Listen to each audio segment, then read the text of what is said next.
Hello, everybody. This is Crazy John again, and I'm here for another interview. This time, I'm here with BenZion. He Hey. is actually Johan BenZion. Is the 2020 presidential candidate for the U.S. Transhumanistic Party. So, how are you doing today? Pretty good. You know us at the United States Transhumanist Party pretty well, and it's good to see you again, sir. I'm always pleased to talk with you. We've had dealings in this context, and I'm excited to tell your listeners a little bit about what we're doing.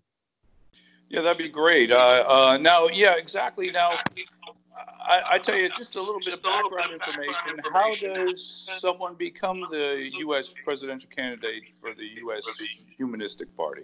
How did that come about? And right. Hold it up to Actually, the United States Transhumanist Party just had its 5th anniversary earlier this month on November 7th. And so we're a young party. Only one other person has run for president with the United States Transhumanist Party, and that was the founder of the party. We've grown substantially since then. And in the course of all of this, we decided to have this primary election. And so we had a total of 9 candidates at the end of this primary election. Some of them you know quite well. I don't know how much we want to talk about that. Some of them were quite bizarre individuals, like that one. His last name began with a K. I can't imagine who that was, but yeah. Yeah, a latecomer to this election, Mr. Carricks, who did finish in 3rd, nevertheless, despite only having some few weeks in the election. Quite You're impressive. Being kind. I thought it was somewhere around 4th, but that's okay. Yeah, I like 3rd. I think when in the adjusted vote, in the adjusted final tally after the instant runoff elections, I think that you were in 3rd. And you also had very low negatives. So I think had you been in the race from the beginning, you probably would have won. But that's a matter for speculation. That's very kind of you. I don't believe that, but that's very kind of you. I think you did a great job, and you did a lot of legwork, and you were out there pushing, and you still are, which is something we will talk about today.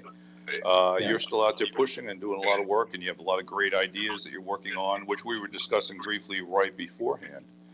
And what led up to you being a candidate, though? How did you get involved? And I admit myself, I had kind of been watching from a distance. Right now, I have my H+ shirt on today.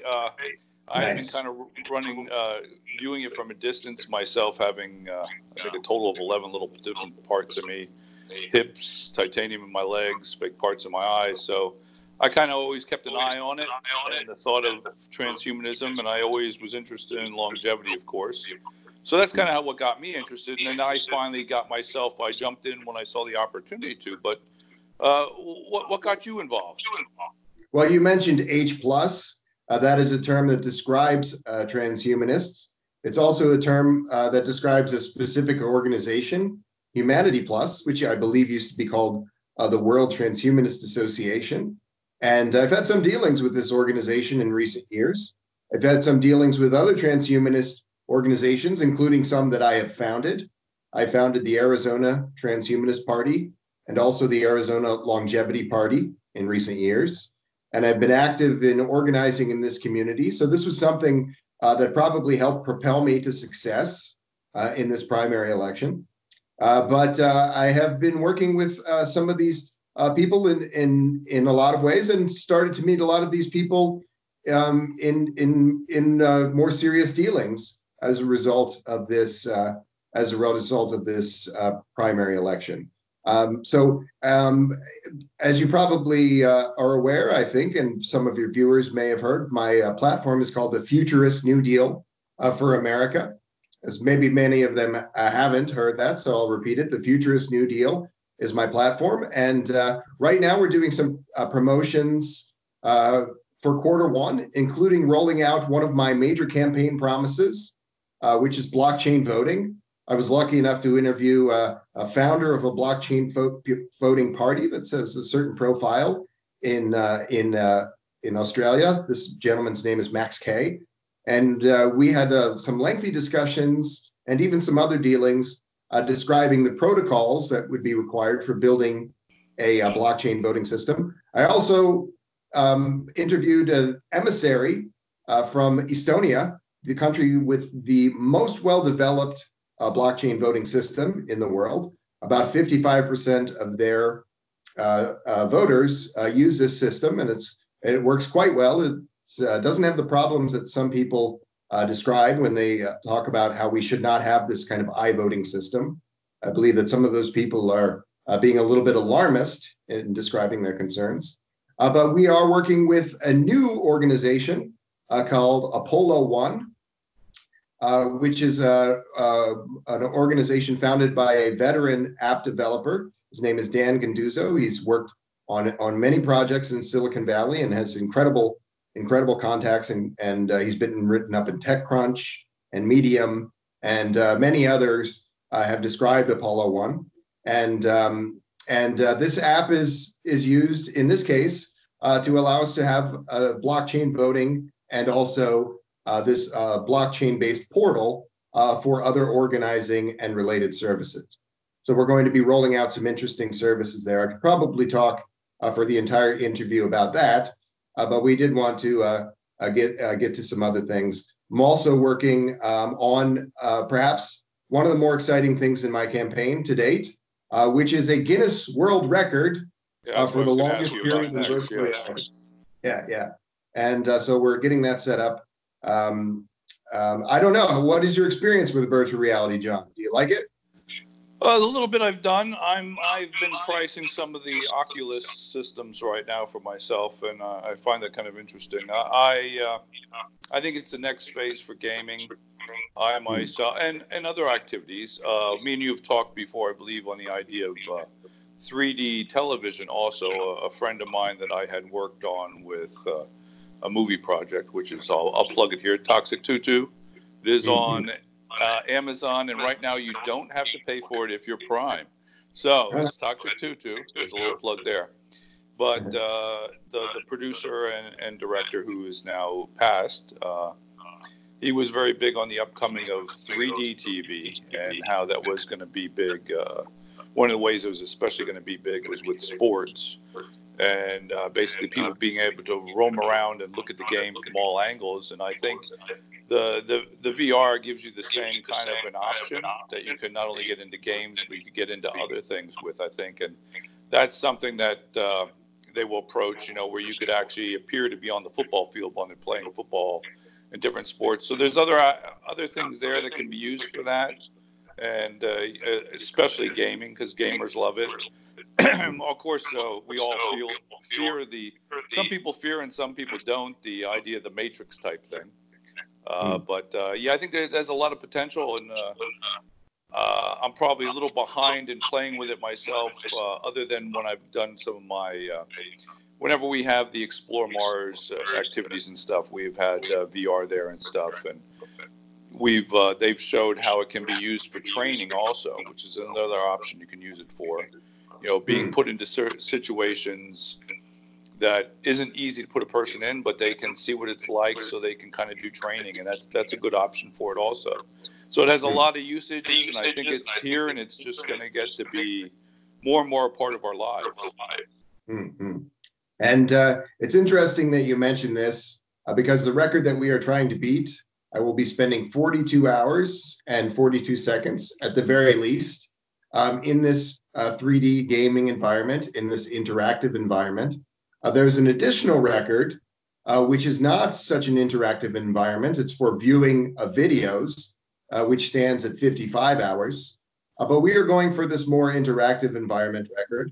And the reason being is that I will be gaming during this time, but I will also be doing other activities. I'm going to be conducting interviews and doing some other work-related activities that relate directly to the project and relate to other concerns with this. And I plan to go quite a bit longer than 42 hours, in fact.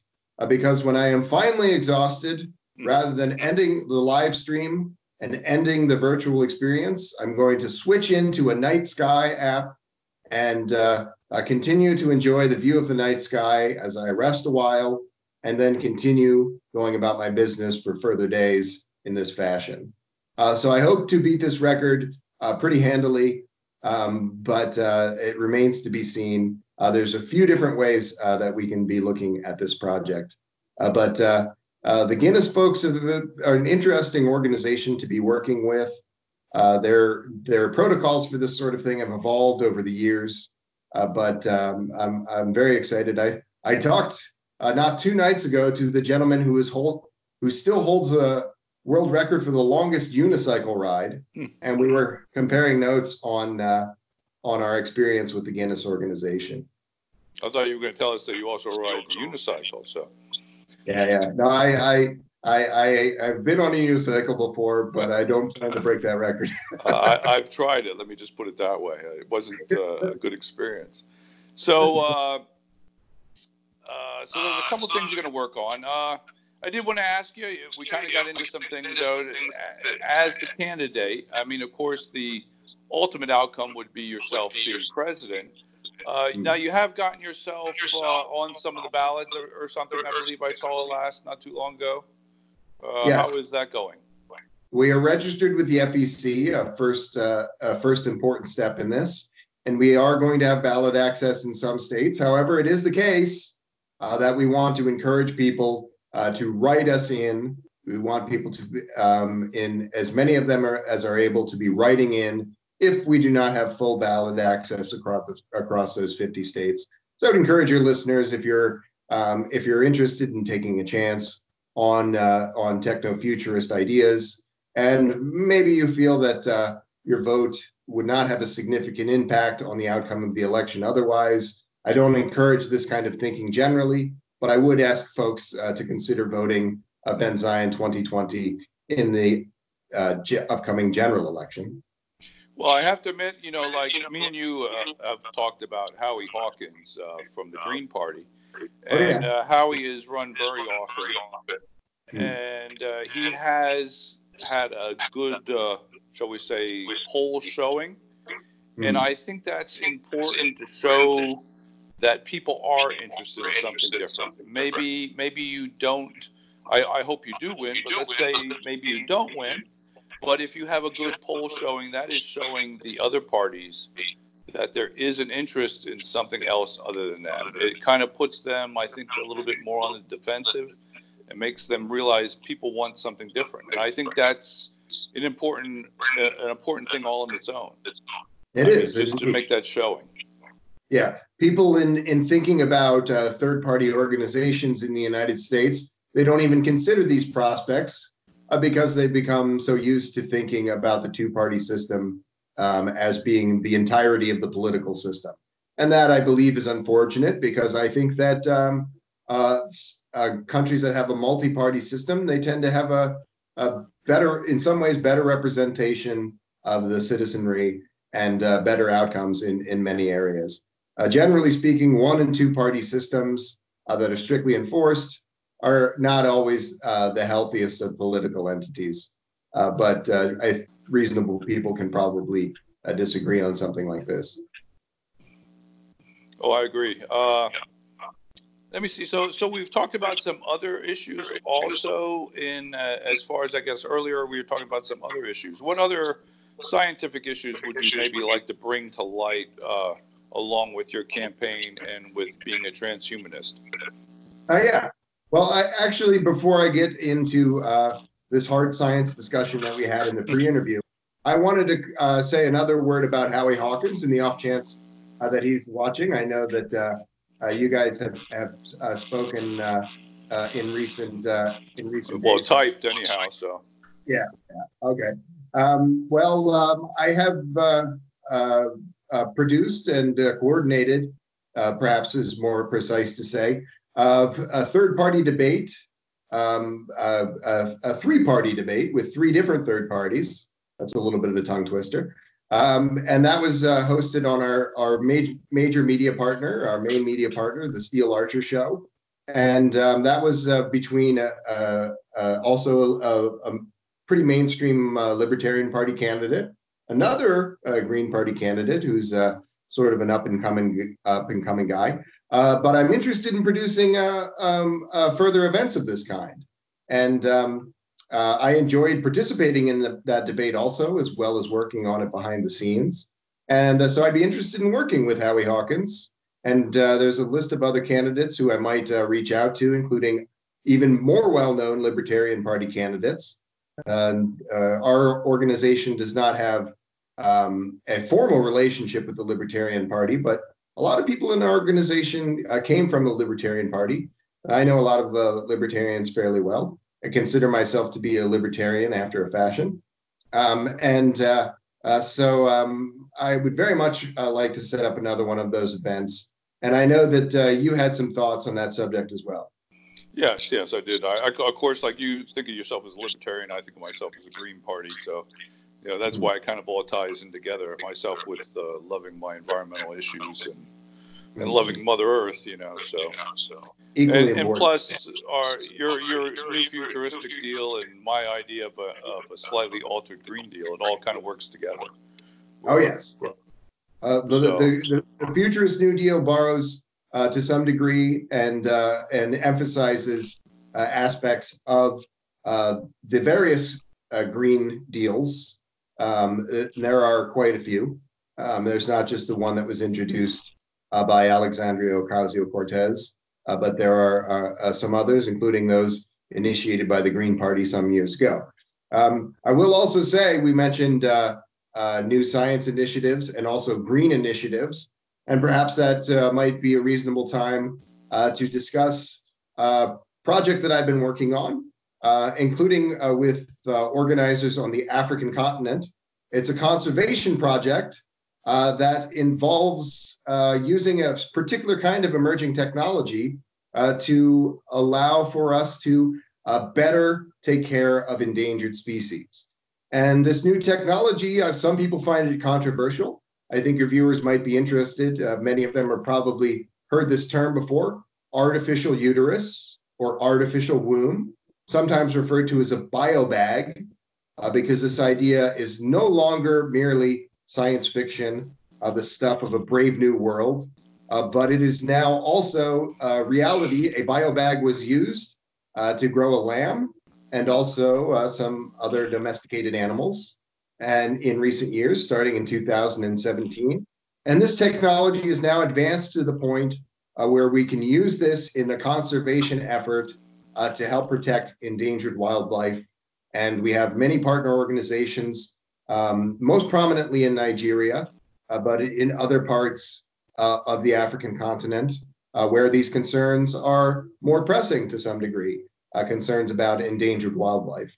And so we are working with a noted scientist who is an expert and actually has grown creatures in a biobag, and also with these conservation and other futurist organizations on the African continent. We're going to bring these creatures back to life, back from the brink, so to speak. Although restoring extinct creatures, provided they have not been extinct for very long and we have very good, well-preserved tissue samples, may also be a possibility. Something that has not been done before in any context. I was going to say, I think I've seen some of these movies. I think we do it on an island, and we make it into an adventure park. And what's it called now? No, I'm kidding. But, yeah. I mean, that's the reason people made a movie like that, is because it's something that people think about, and that is good. And that would be interesting. I mean, of course, in all things, people get worried about us, what we do, and where it can go. But things can always go wrong, but it's the potential of what good can come out of it is what's important. I don't think it would be wise, for example, to reintroduce a species even a few hundred years ago or 100 years ago, like the famously extinct Australian wolf, which went extinct less than 100 years ago. It might present problems to try to reintroduce this species, even if that were possible by the technology of today. However, a species that could be reintroduced based on the technology of today is a kind of bat, and it has a funny name, so I'll just refer to it as the Christmas Island bat. And this bat went extinct in 2009. And this bat went extinct in spite of the efforts of scientists to preserve this species. But because of this scientific undertaking to preserve this species, tissue samples remain frozen and intact, and we could undergo this ectogenesis, this artificial uterus technology, and also a technology with a similar sounding name, parthenogenesis, which would allow us to derive from stem cells the kinds of gametes, the sperm and egg that would be used to create a new creature. Unlike biobags, this technology was developed in recent months. It only became possible to create these, to convert stem cells into viable sex cells quite recently. So this remains a little bit more of a speculative prospect, but it would be something that we could conceivably do in coming years and bring back a species from actual extinction. I think that's a great idea, especially since a lot of the extinctions are our fault, just like the damage we do to our environment. And I'm very big on, I dislike when people's attitudes are, well, the animals eat themselves out of food. That's why there's a problem. And it's like, okay, they wouldn't do that if it wasn't for our intervention and making it hard for them to get food. So we play a big part in a lot of the extinctions, even if it's indirect. We put a lot of times an indirect effect. We bring a plant in, or even an insect that is not native to that area, and it changes the ecosystem, and the trickle down effect, or would you call it the domino effect, causes it. So a lot of it is due to our error and our unplanning. Yeah, this pre-industrial concern about introducing new species is true of many of the extinct mammals and marsupials on the Australian continent, for example. They did not die because of pollution or pesticides. They died because of the introduction of new species. And it's not entirely clear why our friend, the Christmas Island bat, did go extinct. There's a few different theories, including ones similar to what we have just said about introduction of species. One theory is that a particular pesticide was overused, and then that pesticide weakened the species to the point of extinction. But there are a half a dozen other theories that are equally credible. Or a lot of times it's a combination. And us being man, we're pretty good at doing that. So yeah, that's interesting. I like the application of all that. Also for ourselves, it could be used for longevity of ourselves. Yes. Cloning of ourselves. Cloning is probably the old term, but it kind of covers into a lot of that there. This parthenogenesis, you could use this to slightly more safely make a clone of yourself, or what would effectively be a clone of yourself. It's a little bit different because you would be it would be more like having sex with yourself, I suppose, in a word, because you would be having an egg that had your DNA and a sperm that had your DNA. So the process would be a little bit more in the line of the genetic lottery, but it still would be quite close to a clone. And, well, if you study twins are basically clones. I mean, identical twins. And there's always some alteration. It's not exact. Exact twins are not exact. So clones are not going to be exact. And if you would use an egg and a sperm generated from your own material, that's going to be closer to you than if you destroy the nucleus of an egg and replace it with your DNA. Because kind of then what you're doing is you're taking someone else's material and telling it to form into a structure of you, which puts a slight imperfection in the design of you to begin with, because it's materials that come from someone else, which will have a slight effect on your clone. So basically, the egg and sperm coming from yourself would be a little bit a better clone, I would call that. That would probably be more of a pure clone. Oh, well, it would certainly be, by the standards of today, possibly a more healthful clone, because the clone that is derived from the method that you described, there are still concerns with artificial shortening of telomeres and other problems that have been seen in cloning of other creatures. This clone, we could do pre-implantation screening to make sure that it was not woefully inbred. This is a concern. If you were able to have sex with yourself, this child that you would have could be seriously inbred. So this would be a situation by virtue of the use of this technology where you are having in vitro fertilization. In the case of in vitro fertilization, it's not very difficult to do a pre-implantation screening, a suite of genetic tests to see which of these possible fetuses, these little zygotes, would be best suited for life. Little zygotes, that sounds so cute.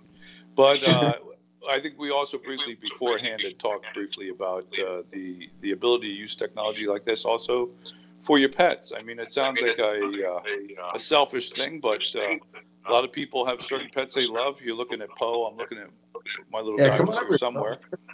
But I mean, you have certain pets that you love dearly, and this is a way to keep them there with you also, or other longevity methods, hopefully that can be developed. Yeah, would be great too. But it's another method. Prolific songstress Barbra Streisand famously had her favorite dog cloned, and she did some interviews on the subject. I think that this is a pretty significant expenditure, and you can have much the same effect. As you said, a clone is not the same person, and so you can have much the same effect from getting a similar breed of dog in a similar condition, probably. Not necessarily. I mean, I think we've talked before about nature versus nurture. I think it is 6 of some and half as the other, but if you have the same genetics and you're bringing up the dog in the same home, or I think then you're going to have the same nature and the same nurture. So I think you have a pretty good chance of, it's not going to be exact. I mean, who knows what, I always look at myself and my sister and the way we reacted to different things growing up and how that affected us, but it's still different. Mm. Yes. It is a serious concern. And some of the other technologies that we could talk about, I was just thinking about your inbred thing, and I was thinking, how could I be any more inbred than I already am? No, I'm not kidding. But so what? Now we were talking about things. Now, as president, let's just shoot to this. Say 2020 comes and goes. January 2000, I guess it would be 21. Hey, you're the guy in the White House. Okay. What are going to be? I'm sorry, I'm putting you on the spot with this one. Well, what's the first thing you're going to do? Yes, the fabled first 100 days of your presidency question. It's not a loathsome question to me, because I've given this series of subjects a lot of thought. I've spent a lot of time working with a great team on the Futurist New Deal for America, and like other presidential candidates of prominence in the Democratic race, I'm very interested in healthcare. And I want to see a single-payer healthcare system. But unlike these folks, I'm also interested in longer lifespans. And I also am quite convinced that we can have better public health outcomes, and save a lot of money by beginning to shift funds from end-of-life care to preventative measures, which would tend to lead to longer lifespans. So my goal would be to not only set up a fully functioning public health service, which the United States does not have. Sadly, it is the only developed country in the world that does not have a fully functioning public health service. In our country, the public health service is particularly for elderly people and low-income people, and other people who do not fall into these categories are often going into great debts having bankruptcies, or about 30,000 of them a year will die because of the failings of this health service. So we need a public health service, but also one that treats aging as a disease and begins to allocate funds accordingly. This is a serious blind spot of our society. Because we don't think of aging as a disease, we don't address many medical concerns that should be addressed. So this is a serious problem. And so among many orders of business, including a great push for digitalization and e-governance and blockchain voting, particularly, as I mentioned, my first order of business would be to see that we have Medicare for all, and also longevity for all became the thrust of this undertaking. So let's say now we're at the first year. What would happen, say, your second term? What could you see if you'd end up having a second term? Yes.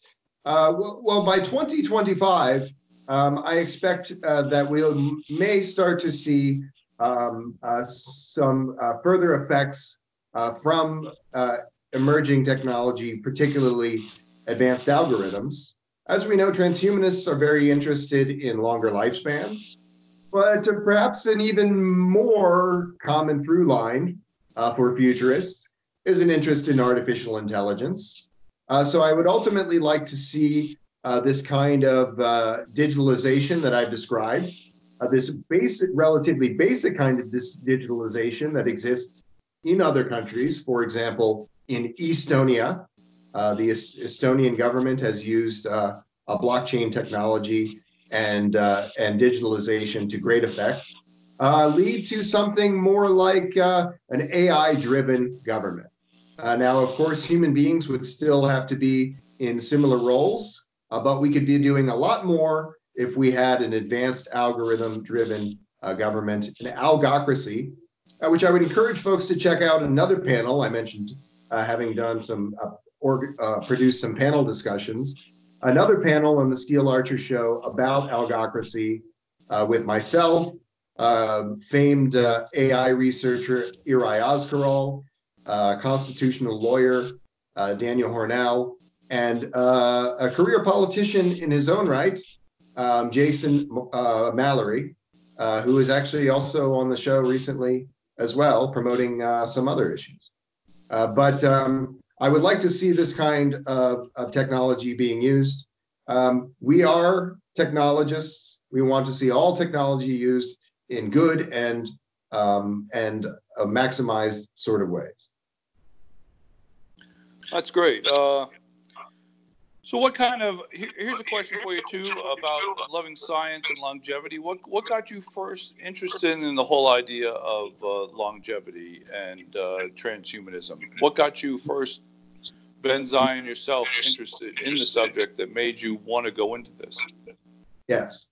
Well, I had, as a young person, made a study of some of the issues that we've described here, fertility medicine.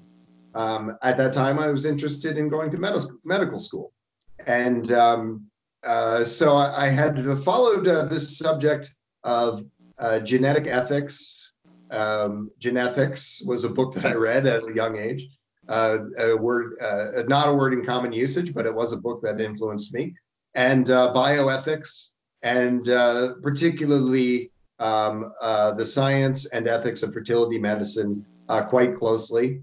At around that same time, I also became aware of the idea of digital immortality, which at that time seemed no less of a likely prospect than what we have discussed, physical life extension.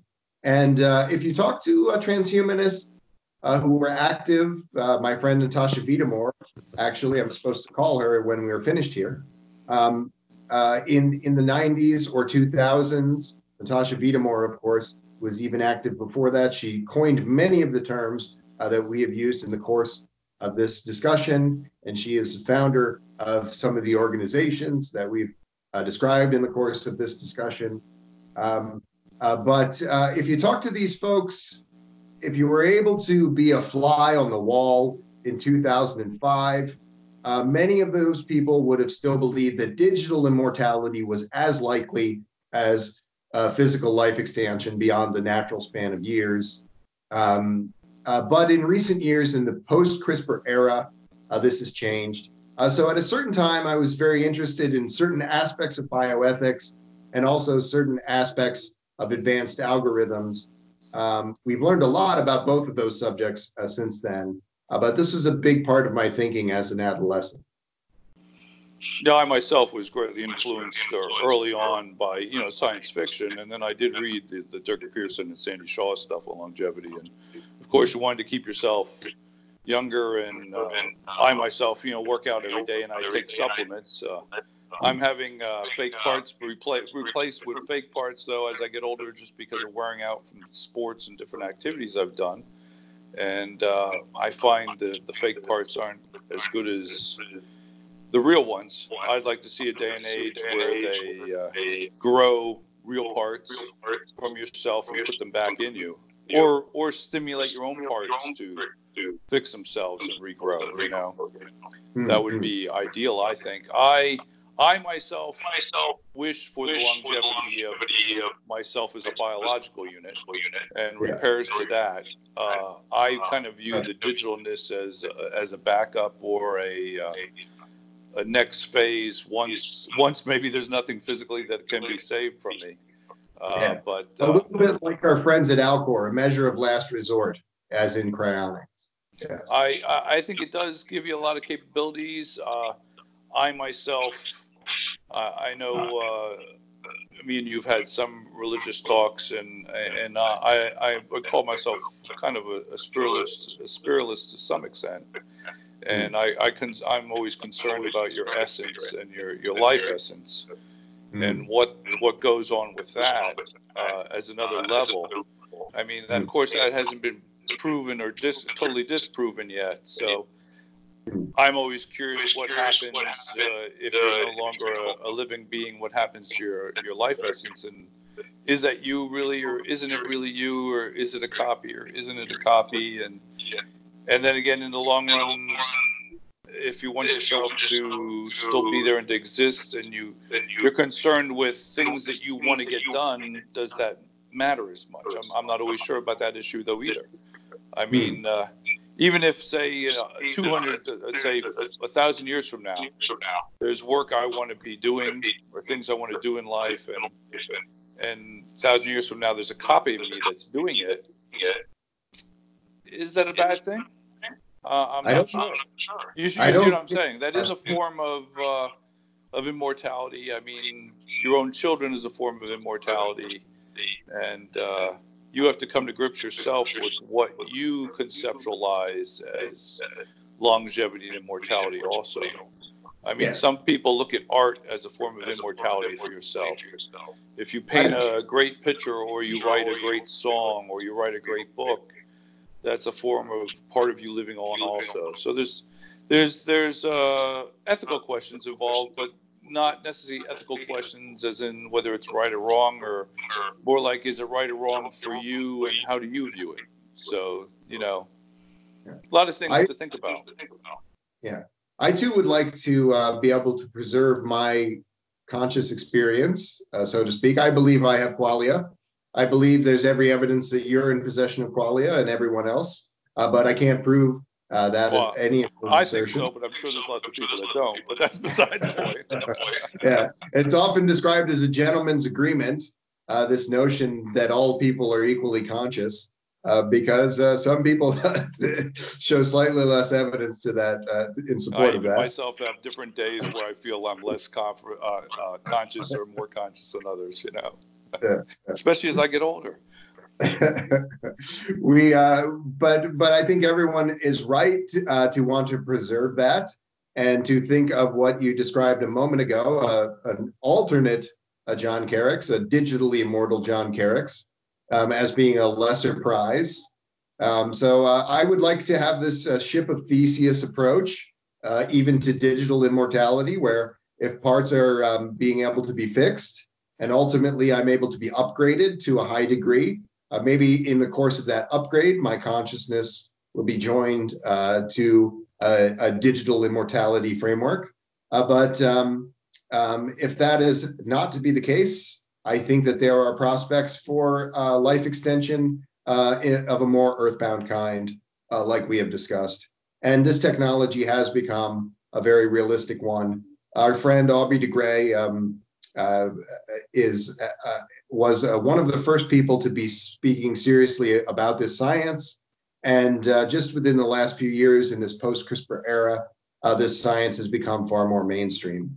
And I think that I have spoken to many, many, many futurists and techno-optimists, and very few of them prefer digital immortality over physical immortality.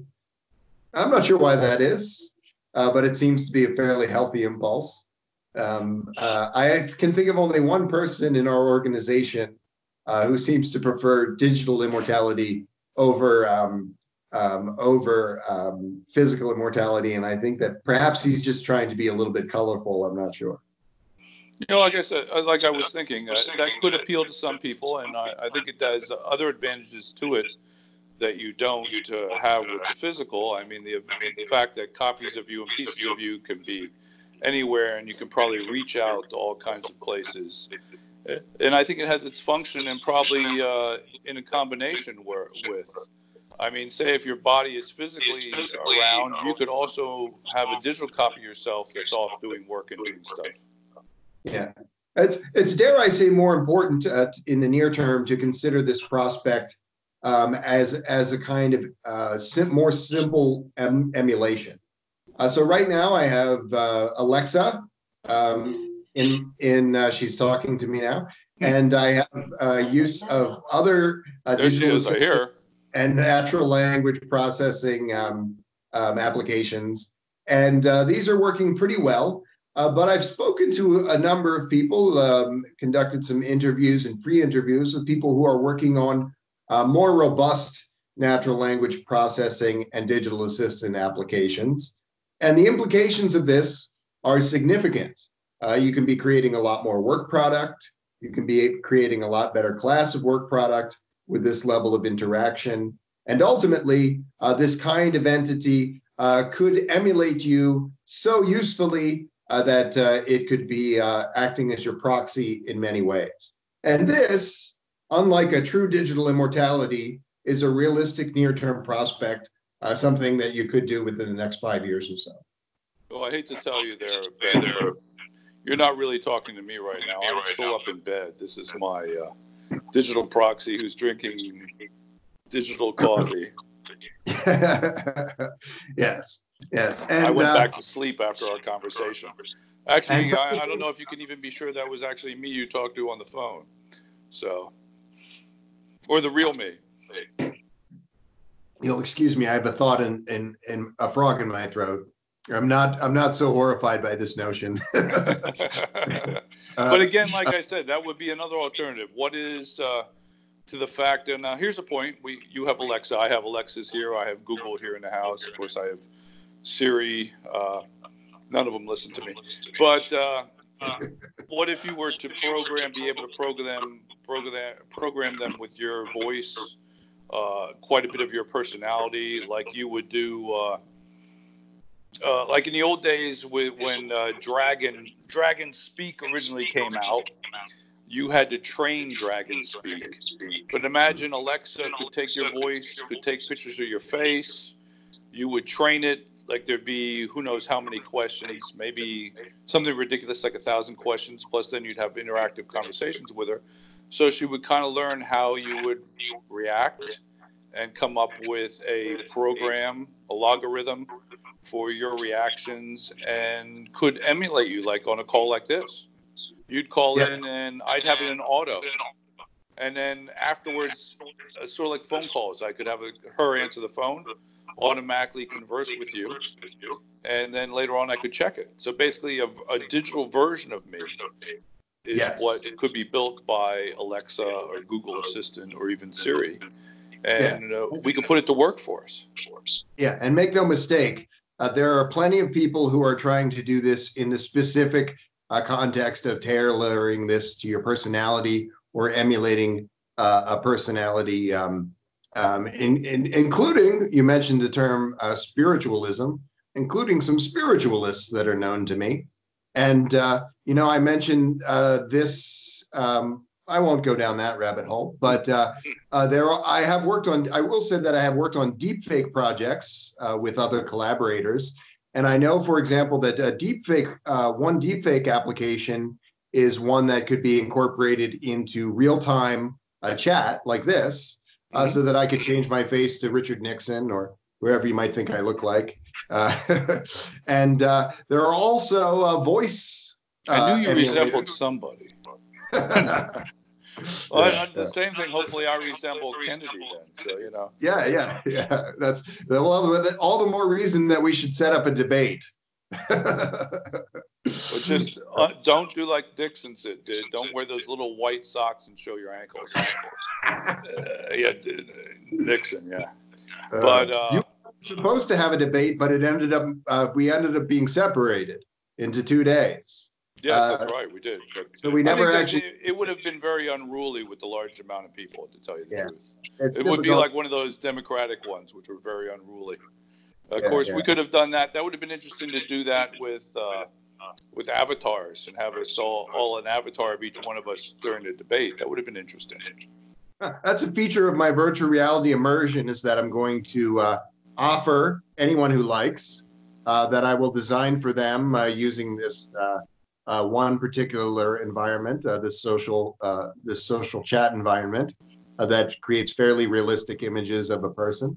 I will offer to create this image of them, and so they can have for their sizzle reel, their reel, a video of themselves interacting in virtual reality. That's not always a bad look. So maybe I can entice some various individuals of note to interview me in virtual reality on that basis, or just because I'm such a fascinating guy. There you go. Yeah. Well, other options that come up with the VR too is the idea of I've seen and read articles where they talk about the fact that you wouldn't even have to go into the office. You put your viewers on here at home, and basically you would VR into the office. Everybody would be in their VR offices. You could still be working on documents, but you'd actually be at home. But it would appear like you would be in the office. And then you could even have meetings and all that stuff where you'd go to the conference room. But you wouldn't have to actually be there. And that's some degree of telepresence is already being used in the workplace. So people are already having this experience. It's felt relatively rare. You're also talking about a mixed reality or augmented reality.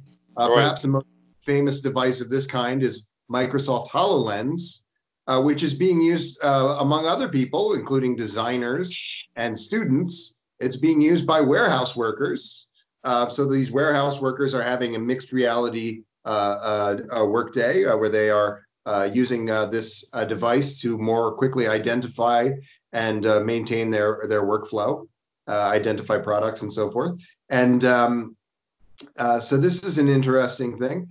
I come from a family of computer scientists. My father is a computer programmer. My uncle is an AI researcher. And so I have known people who have been telecommuting to some degree or another since the 1980s.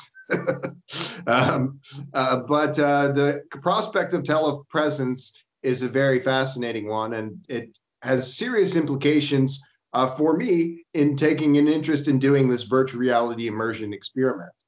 Because I'm not merely interested in playing video games, I'm interested in this as a lifestyle, having good dealings with people, doing work, doing all the sorts of things that you might do in reality. These should be available to us in virtual reality. And I think there's a certain kind of taboo. Maybe that's a strong word, but people have a resistance to this. This technology has been around for a few years. It's been at a low price point for a few years. And yet relatively few gamers are virtual reality gamers. Some people in the business are a little bit surprised by that. They thought that those numbers would be quite larger by now.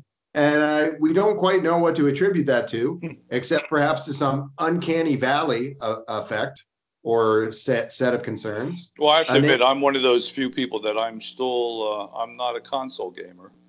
I was in the professional gaming league years ago on the computer, and I did that for a bunch of terms. I never made it to the finals. I always made it through into the preliminaries, but I myself always liked computer gaming, and some of that is because I built my own systems. Mm-hmm. So there was that thing where I liked building it and playing on the system I made, and so there might be some resistance to that. I'm not sure, but now that gaming has gone mostly to consoles, I don't see it seems to be a natural progression. And I know there's some of the newer games are starting to use the interactive things. And yes, it does seem for some reason people are resisting a little bit. I'm not sure why either. But a lot of it is physiological and psychological. There's a nausea that derives for almost all people to some degree in going into virtual reality. That effect is less with mixed reality and augmented reality. So as the price point of these products comes down somewhat more, we might see more use for gamers there. So that it's not merely a sociocultural effect that people are resistant to this. It's also a quite real set of physiologic and psychological concerns that come into play. For example, I will be meeting with mental health professionals during my virtual reality immersion experience. That's where I should say you mean more than normal. That's what you're thinking. Yeah. I probably should be already meeting with them. I'm sorry, that was a joke. But just want to make sure everybody knows that's a joke. So yeah, it's very interesting, and yeah, there's a lot more application there than just gaming. But I think that's the way a lot of things have gone. That there's things that people do as games that have application. There's a lot of training people do through video and stuff too, because it enables you to be places and try things you don't want to just be trying in real life because of the dangers of it too. So yeah, it has a lot of potential, and I think it has a lot of potential for businesses. I was thinking about the combining where we take our artificial person that we make with Alexa and you put that into your VR office, so you're not really there at all anyhow, you know. You let the fake you do the work and go to the meetings. Yeah. See all the capabilities you have. I'd like to do that. I would like to be able to oversee a good deal of work in this fashion as a background process while I'm perhaps spending time with family members. And then you could be debriefed by your other version. Right. What happens though? Like I've watched that show. What is it? Living with Yourself, where he gets he thinks he's getting genetically improved, but they actually clone him and then kill off the old bodies, but he didn't die. And he comes back and he ends up trying to live life with his new place. What happens though if they like the fake you better than the real you? It's not a terribly realistic near-term prospect that we will have in the coming decades a virtual personality that can legitimately claim some kind of rights as a citizen. Well, that's true too. Yes, they have conscious. I very much enjoyed that Russian show, and I can't think of the name of it. Better than us, where the female robot, the guy actually basically tries to rape her, and she's the advanced robot, and in that movie she ends up killing the guy. And I watched that and thought to myself, well, here's the thing is, she's the advanced AI and is supposed to be able to learn and be more similar to us than any of the other robots. Basically, he was raping her. And as a sentient being, it is her right to defend herself against something such as rape. It doesn't matter if she was created in a laboratory, but if she is sentient and considered to be conscious, that is a crime against her. Yes. And, maybe she shouldn't have killed him, but then again, it is a natural reaction, and I think that was a good point. I'm not sure how many people really saw, I think, what was being kind of applied there, but that was some deep thinking there. If she was considered sentient, that was against her rights. Yeah, and throughout that story arc, we saw that there was greater and greater evidence that she had at least that analytical capability that we would associate with sentience. But I don't know that it was fully demonstrated I don't know that I've seen it fully demonstrated to anyone that they are conscious, but Like I said, I'm not always it would sure of certainly, myself either. So, it certainly is suggested. Yes, consciousness. It's one of my biggest pet peeves. It's why I prefer the term advanced algorithms over artificial intelligence, is because no matter who you are, no matter how serious of a scientist you are, everyone has some ideas about humanism. Everyone has some ideas about who they are that color their thinking. And so an awful lot of computer scientists in these fields are more interested in creating a little robot buddy of some kind or another than they are in solving problems, as could be done with, say, predictive algorithms. I believe that a predictive algorithm is a more useful thing than an artificial intelligence. But the fact that we concern ourselves so much with this, it plays into a kind of silliness that I think is that is maybe a part of the human condition, that we think in these terms of mythologizing consciousness. And I don't know that that's terribly useful way of looking at the world for scientists. well, I think there's like you said, making a robot buddy and all that stuff. I think that's something we're probably going to do as human beings, and we're going to do. But I think from doing that, there's going to be other things that come from it. I Yes. mean, when they go into the technology and making a little robot buddy, sounds like I remember those toys that they had. Yeah. My buddy. But there's going to be technology that's learned from that will advance. So I think that although sometimes man does seem want to make things that seem, I'll use the term frivolous, sometimes it does lead to better things, and vice versa. You know. Yes. I'm a singularitarian. I believe in a technology takeoff, and I'm a techno-optimist. I believe that that would be a good thing. So my line of thought in this is to hasten that takeoff as much as possible. So it is why I would prefer people to focus on predictive algorithms as opposed to focusing on artificial intelligence, so to speak. It's because I feel that that technology will more quickly move us to the situation where we can create an artificial. I think it has a lot more applied usage that, like you said, can lead to the other thing. Yes, I very much agree with that. I think, although I think it can be a very much of a two-sided coin. Working on one can help with the other, and working on the other can help with the other. So it'd be interesting to see how we do it and what direction we take. I'm very much shocked at, I've said this to you before, I went to the edge of space in a MiG-29, and I'm surprised, coming from my age, that we haven't been on Mars yet, and we kind of dropped the ball on that.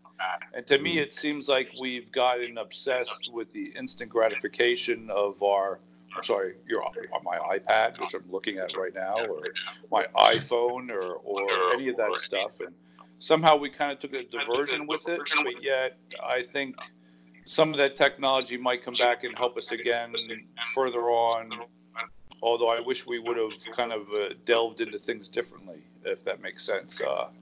I think we got kind of into, like I said, the instant gratification. So I don't know. It's a good point. I think, like you said, the algorithms will help us go towards the AI, but yet looking towards the AI might help us with that also. So it's interesting to see what direction people take. Yeah, and I don't mean to insinuate that I do know the path of least resistance for advanced algorithms. My point is more of a broader cautionary tale about focusing on metaphysical business and lines of thought that are not particularly scientific. Yes, I agree. I think maybe thinking about it from the way you stated might have less resistance from the other fractions, where thinking about it as AI or replacing us would have more resistance. So I think I agree with that. So we're running up on our hour here. What would you like to say in closing? But let's put it this way. So I'm 2020. Mm-hmm. I'm in there. They closed the curtain on me. I'm there to vote. Why should we vote BenZion? Yes, that's an excellent question. And I think that futurism is the best way to look at the world. We've had some discussions here about how we can think about technology in a clear and useful way. And without advanced technology, our world would be a very different and, dare I say, sadder place.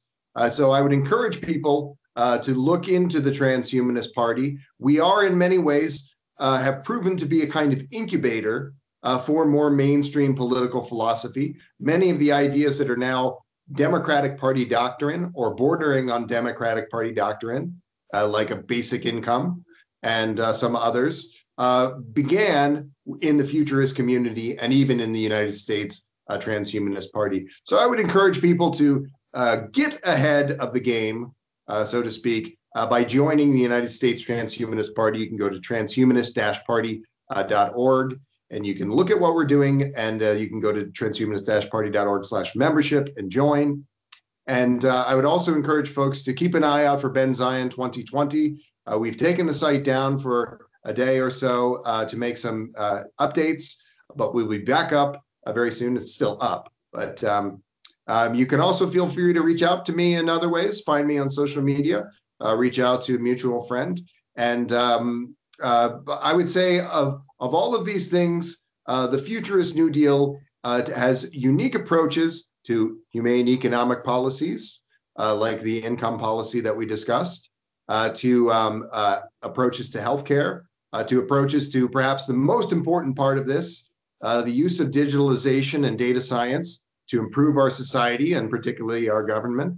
And these are things that other politicians do not talk about. Perhaps they are afraid to talk about them. Perhaps they are playing other kinds of games that are serious problems in the two-party system. So I would encourage you to not only think about these interesting ideas, but to engage with them and to reach out to us in the futurist community and in the Transhumanist Party community, and find ways to contribute to this these good undertakings. Well, thank you very much, and I look forward to seeing much more from you in the future. I wish you luck during next year's elections, and no matter what happens, I hope to see you as a force in our country and in our politics. And thank you very much. Yeah, and I hope to be working with you a little bit. I know we talked about this in this gaming context. I'm going to be looking at some partners, additional partners. We have some already. With my virtual reality Guinness record. And so maybe we can be comparing notes on your experience there as a professional gamer as well. Sounds great. Look forward to talking to you again soon. Yeah, thanks, John.